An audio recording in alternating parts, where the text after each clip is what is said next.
Hello and welcome to the latest episode of the Reverse Sweep Show. As you can see, it's only me this time. It seems that.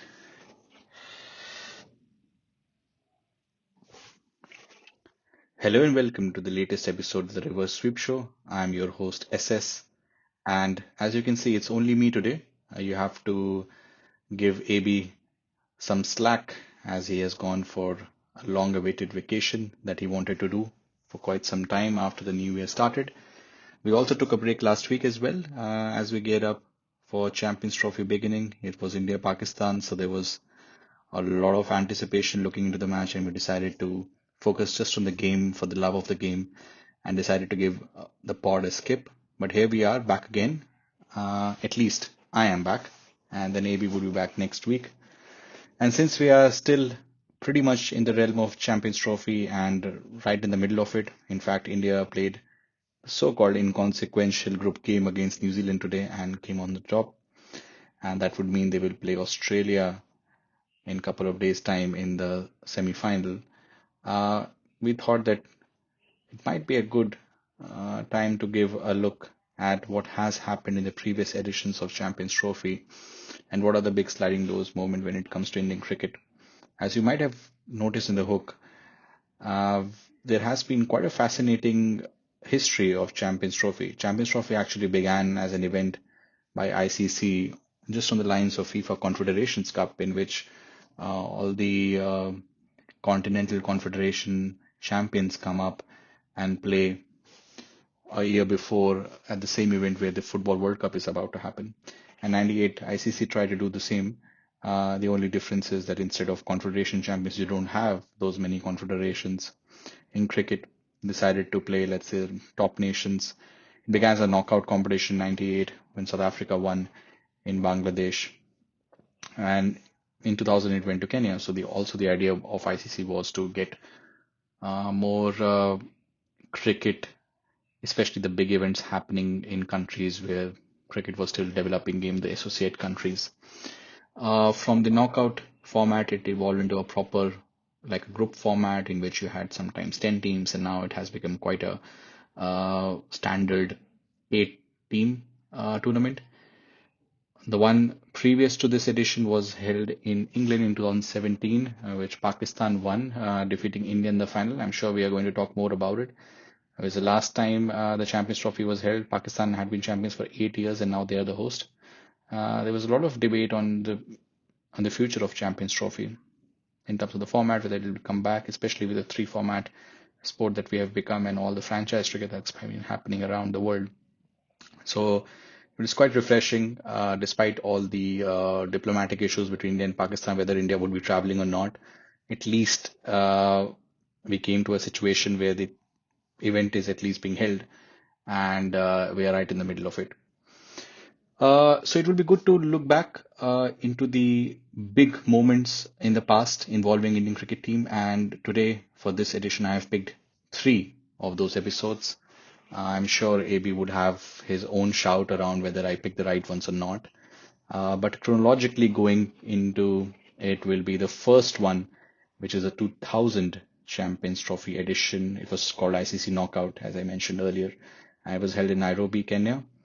India had a fantastic event. They defeated South Africa, they defeated Australia and reached the final. Ganguly was in great form, Sachin was in great form. There was a young Yuvraj Singh who scored 84 on the debut against Australia. Young Zahir Khan, Agarkar, Prasad, Harbhajan Kumble. So it was a decent enough team. And we came in the final against New Zealand on the back of defeating Australia and South Africa. So there were a lot of hopes high. Uh, India batted first. Sachin and Ganguly had a nice start. Sachin made 69 of 85 balls, and you could feel that when he got um, out, he could have actually gone on to make a big century, which Ganguly did. India ended up posting 264, if I remember correctly. But I also remember, since I watched the game, that we did not fare well in the back end of the innings. I remember Kambli, Dravid, Yuvraj made 18 ball 19 or something of that sort, but Kambli, I think Dahiya was the keeper, Agarkar. We did not make a lot of runs, and India were at least 30 runs short. despite Sachin's start and Ganguly's continuing to have a great tournament. He made a century, but we could definitely had more runs. Even Ganguly mentioned in the post-match presser. Uh, New Zealand, as we all remember, they were tottering. I think 25 over mark. They were 5 wicket down already. An injured Chris Gaines. There was a shot around his knee, and Paul Weissman could have played instead of him, but New Zealand team management went ahead and played him. And what a call that was, and what a great effort it came out to be. People all remember New Zealand not winning a lot of events or tournaments before. In fact, in the 98 one, the first trophy, they actually had to qualify by beating Zimbabwe in a pre-quarterfinal into the quarterfinal in the knockout format. So they were virtually a qualifier in the last uh, edition, couple of years back in 98, and here they were in the final. And they went on to win the final, courtesy Chris Gaines 100 and a very good 6 wicket partnership along with Chris Harris. Now, since we are a what if podcast and not just a cricket reporting podcast, what were those, let's say, the sliding doors moment, if there were any? As I mentioned, the one of the first that comes up to mind was the India's uh, finishing in the back end in their first innings while they were batting. India could have had a better impetus if one of our middle order batter would have gone ahead and made few runs, made some lusty hoiks, as we like to call, taken a bit more early on, right from the 35th or 40th over mark, we could have reached 290 or maybe 300, and that could have been quite a tall order for New Zealand to chase. We had a great start with the ball. We took 5 wickets, as I mentioned, but there weren't a lot of chances that Harris and Keynes gave away while they were chasing. You could question the captaincy that we could have been a bit more active in trying to stop the singles, a bit more defensive we became.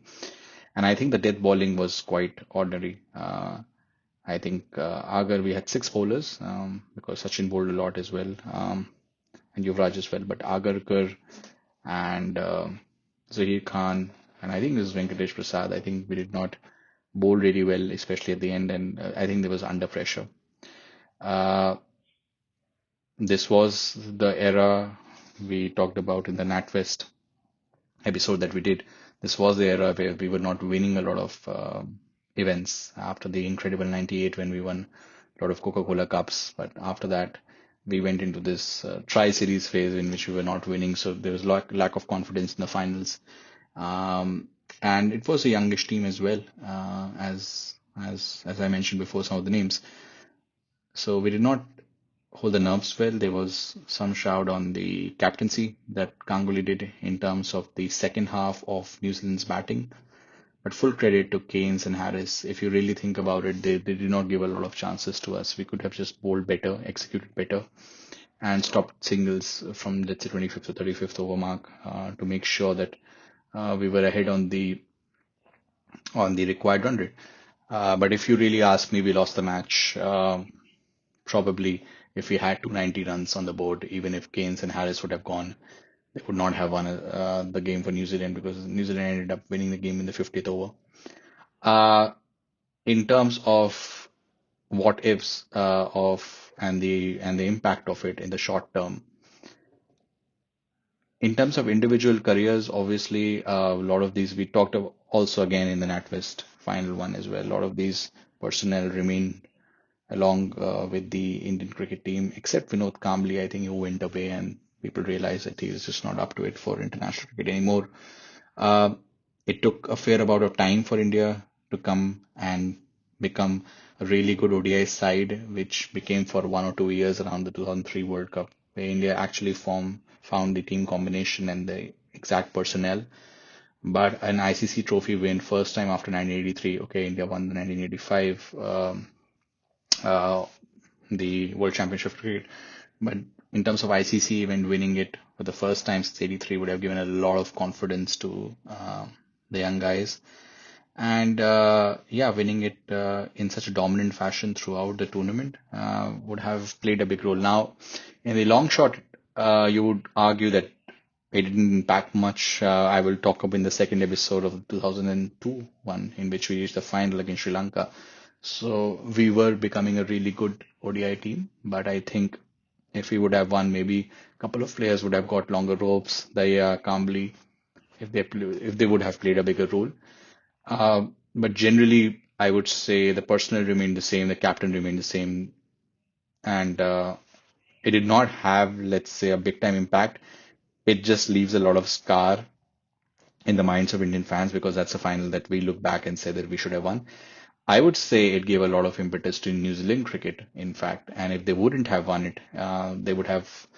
In the early 2000s, they became a really good white ball team. They were quite good in the 2003 World Cup.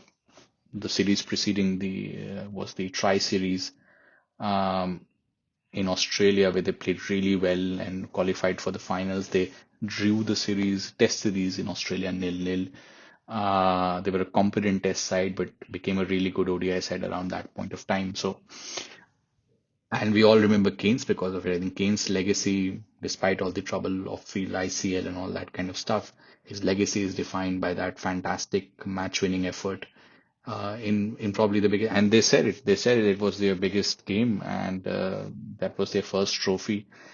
And I think so. It had a lot of positive impact on New Zealand ODI cricket, which if wouldn't have happened, it would have just kept them in the middle to lower rung.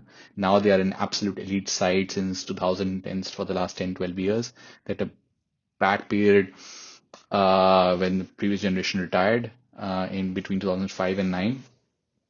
But I would think that they would have remained a middling like number 6 to number 8 squad, but this propelled them to like a proper number 4, number 5 team if everyone is fit in ODI cricket. Uh, and they have a trophy to call for it. So I would say in totality, this defeat in the final, of course, it hurts losing an ICC final, but in terms of personnel, India's growth in cricket, India's trajectory that went on to be, it wasn't that big of an impact. But for New Zealand cricket, it would have been a huge impact if they wouldn't have won, and I think a lot of cricketers would have also taken inspiration from it, who were budding cricketers at that point of time, who we now see flying the flag high for New Zealand. But yeah, not a lot of tactical mistakes apart from what we talked about regarding Ganguly's defensive captaincy a bit, and also we could have accelerated far better at the back end of our batting. But yeah, that's for the first episode. For the second episode, we already gave a hint. We go 2 years down the line. This time, the event is actually called the Champions Trophy. We go to Sri Lanka, and we come on the back of the NatWest Trophy win, so we are flying high. We have the right combination now. Yuvraj, Kaif at 6 and 7, Dravid keeping solid bowling as well, and the pitches would obviously help India because we are playing in subcontinent conditions. We had a streaky start, I remember, versus Zimbabwe. I think we were 111 for 5, and then I think Kaif made them, I think. Andy Flower made 145, as he always used to perform so well against India. But we ended up winning that game. We defeated England, I think. Sehwag was pretty good, and we dismissed England out cheap. If I'm not so sure, cheap or was it the 2006 one? But yeah, India went to the semi-finals, defeated South Africa, the famous game where South Africa actually choked, I would think, and Yuvraj took 3 brilliant catches. I think Gibbs was going really strong, but we reached the final, and it became really interesting. Those were the days where India generally would struggle against Sri Lanka, in Sri Lanka, or even in places like Sharjah, Murli effect, Chaminda Vaas had a great batting lineup as well, Jayasurya, and also Jayawardene and Sankarabai, I think, also coming into the fore. And the first time the final held, why I say that first time for people to refresh their memories, it was rain affected finals day, and they had a rest day. Okay, not the rest day, but like a backup day in which you can play if, let's say, by DL you don't have enough statistical information about the game, like 25 overs or something of that sort, then the match would be restarted on the next day. And that is what happened in this case. On the first finals day, Sri Lanka made 240 odd, and I think Jayasuriya made a lot of runs. I think he hit a century, and Arnold made 56 or something. And very early on in the Indian chase, the rain came. I think it was 2 overs of 14, and Ganguly and Sehwag were there, and the rain came down, and the match got at least abandoned, and then it had to be replayed the next day, right from the start. The overwhelming call was that generally, like all day-night games in Sri Lanka at those times, Chaminda Vas and Muralidharan would be a huge threat. So even if 242, India might have struggled, even though the confidence level in the Indian camp was high, in the Indian fandom was high. Even the commentators were like, India might be just taking out 55 to 60%. India should be winning the game. So yeah, that was one of the what if moments. I club it along with, let's say, the 2004 Border Gavaskar Trophy Chennai Test, where Sehwag was going blazing high against McGrath, and they had to chase 220 odd on the final day, and 2 wickets were down. But like, okay, Sehwag would win us, but we never know. And this is also one of those cases. We never know that whether India would have won the final. But okay, we have the second crack, as I mentioned. Next day, the match restarts. It's again Sri Lanka batting first, and this time they make 222, I think, for 8 wickets or something. So they make 20 runs lesser. This time the Indian innings did go on a bit. India, I think, were 40 odd for 1 wicket in 8 overs. Sehwag was still there, Dravid was still there, so I think Ganguly would have gone out. Yeah, I think Ganguly would have gone out. If I remember, Sachin was batting probably in the middle order along with Dravid and Yuvraj and Kef. Again, the overwhelming thing was that it would have been a troublesome chase, but India had navigated the first 8 overs and got 40. So they were like 180 runs to score. Would need the Indian long batting lineup would have helped, and Yuvraj and Kef were becoming more, let's say, back on the confidence of winning NatWest, and I think they had the gameplay to counter Murli. And I really think they would have won the second day for sure. First, maybe not. Second, yes. And that was the overwhelming feeling again in the fandom, again the commentators. India would have won. But by the rules, yeah, 2 washouts. India went on to share the trophy. It was like a bittersweet feeling. Okay, we win a Champions Trophy, but I still don't count it as somehow an ICC event that India has won. I don't know what Sri Lankan fans think about it. It's like bittersweet what could have been. But yeah, in a fair thing, it was fair thing to share. We don't know. I cannot say with full confidence that India would have won. It wasn't as if India was chasing 160 or something. Uh, but yeah, I mean, again, I would say in the short term as well as mid term, it didn't play much of a role if things would have turned out differently. India still had the same lineup going into on 3 World Cup. We had a poor start there, but we reached the final. It was the Ganguly era of promoting youngsters, the same youngsters who went on to do quite well. Then Dravid and Dhoni took over the reins, and India went on to have pretty successful on the balance of it ODI team and results, and that culminated actually in the 11 World Cup win and the 13 Champions Trophy win. So all in all, I wouldn't say much of an impact. Same for Sri Lanka. Sri Lanka continued to produce really good cricketers. They were really good ODI side till 2015 almost, 13 to 15 almost. Um, they reached back-to-back World Cup finals in 7-11. 2017 was pretty much along that. They were quite ordinary in the 2003 World Cup, but then I think once they got rejig the team a bit, Tom Moody became the coach. Chappell went to the Indian way, but they had like a bad time. They lost the series versus India 6-1 when India became a really good chasing team under Greg Chappell, but Sri Lanka rebounded pretty well. So I wouldn't say any of the teams got really affected with this. Um, and yeah, I think this is one of the more inconsequential whatever because both became champions really, and even the personnel level didn't affect a lot. And I would say India took whatever confidence they did. They did pretty well in the round 3-1 as well. So all good, I would say. Nothing much to make of it. Coming now to the third one, almost like 15 years fast forward. And I would say this is the most consequential of the Champions Trophy results, at least in terms of short to mid, or even if you consider long term perspective. So last 2017, India were the defending champions in 2013. They won in England in a rain-affected game that effectively got reduced to 20-over game. Remember that Ashwin Dhawan became the big opener. He became along with Dhawan Rohit partnership. Dhoni's captaincy, Ashwin's cunning ball, in India celebrating the trophy in their white blazers. So we come back to the English shows in 2017. India reaches the final, playing quite good cricket. This is Virat Kohli's captaincy era. MSD still there.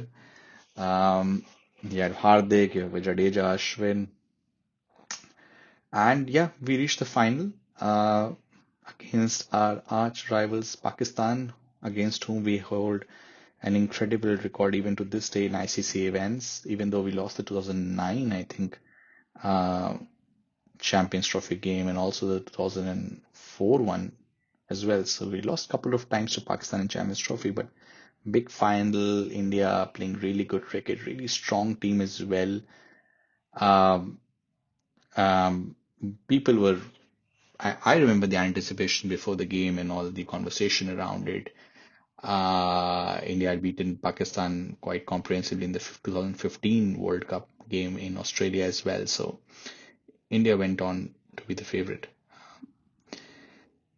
Virat Kohli decided to send Pakistan to bat. I remember as well, which I was not really sure of. We could have batted first. Always this thing, the Aussie mentality, to bat first in big games and make some runs, put it on the board and put pressure on the opposition.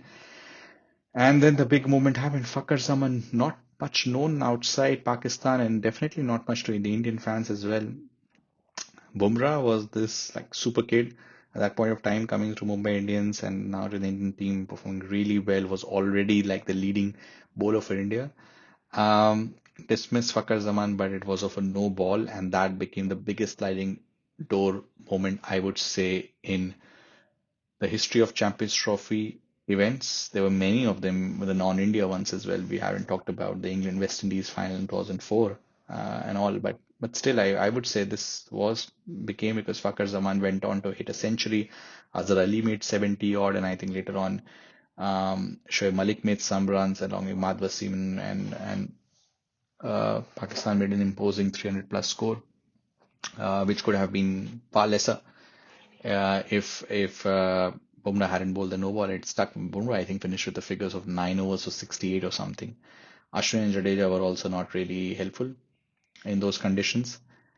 And then Mohammad Amir's famous spell, dismissing Rohit, Dhawan, Kohli, and then only, I think, swashbuckling, counter-attacking innings by Hardik, I think, made 75 odd or something. India got to 180 and lost by a big margin. And it is one of the most joyous moments in Pakistan cricket in the last 25 years, I would say, and one of the most hurtful for India. Um, we're back again 2025. We won this time versus India, and maybe we win the trophy. But again, 2017, losing a final to Pakistan, especially an ICC event, will stick for a long time. It was a little balming versus 2007 one, the T20 World Cup, which we won against them. But yeah, what are the big moments? I think Pakistan batting was a big thing in the first innings in putting runs on the board. That would have been big. But Fakhar Zaman dismissal of the no ball, that's the biggest what if. If we would have got him out early, I would say Pakistan at best would have made 270. Good track. And they would have, but an early dismissal would have made a lot of difference to Bumrah's confidence, India's confidence.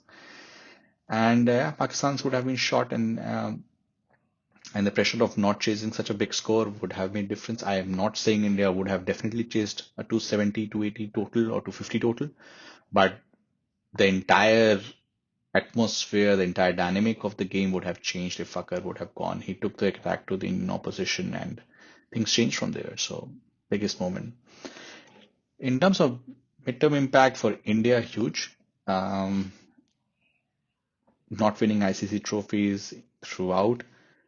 Uh, Kohli's captaincy in all format, if you include the ICC Test Championship as well, the 2019 semi-final heartbreak versus New Zealand, T20 World Cups as well in the middle, 2023 final under Rohit Sharma, we losing in Australia. So for Indian cricket, for good part after 2013 ICC Champions Trophy, 17 was the the best moment. We reached the final, and then so it remained to be like the closest moment till the 2023 final. So maybe if we would have crossed the line on that day, we would have conquered multiple ICC events, and we didn't have to wait for the 2024 T20 World Cup in West Indies. Big what if offshoot, but I really think that in terms of the confidence of the players, Virat, the Ko Shastri era, Bumrah, and the players around, it would have been a big thing. It was a big monkey off the back for this entire set of players when we won the T20 World Cup under Rohit. Uh, so big monkey off the back thing. I think this is like the most consequential one, and you can actually pinpoint to a moment where you can decisively say if that would have gone into India's favor, which is Bumrah not bowling the no ball, or it wasn't called, we would have probably been the favorite to win the match. We were actually the pre-match favorites, as I said. For Pakistan cricket, a shining moment for them for sure. And if you take away, then you take the only shining moment because generally they have struggled in ICC events. Cricket is back on their shores, even though India isn't traveling, but that has been happy thing. PSL has been going on, so there have been some upturns, but generally the national team hasn't performed well in all formats. They have had embarrassing defeats, embarrassing series defeats at home as well. Haven't performed well in ICC events to the tune that they would have wanted to, but this is the shining moment. For 8 years, they were the Champions Trophy winners, defending champions, even to this date, till we have the final in few days' time. So I would say it made a big impact on India's success and how much long and the monkey that remain on their back, but also for Pakistan as well. If you take away, this is the only shining light that they have. They will always have this. If you take away even this, then it would have been even more worse, you would argue, for them.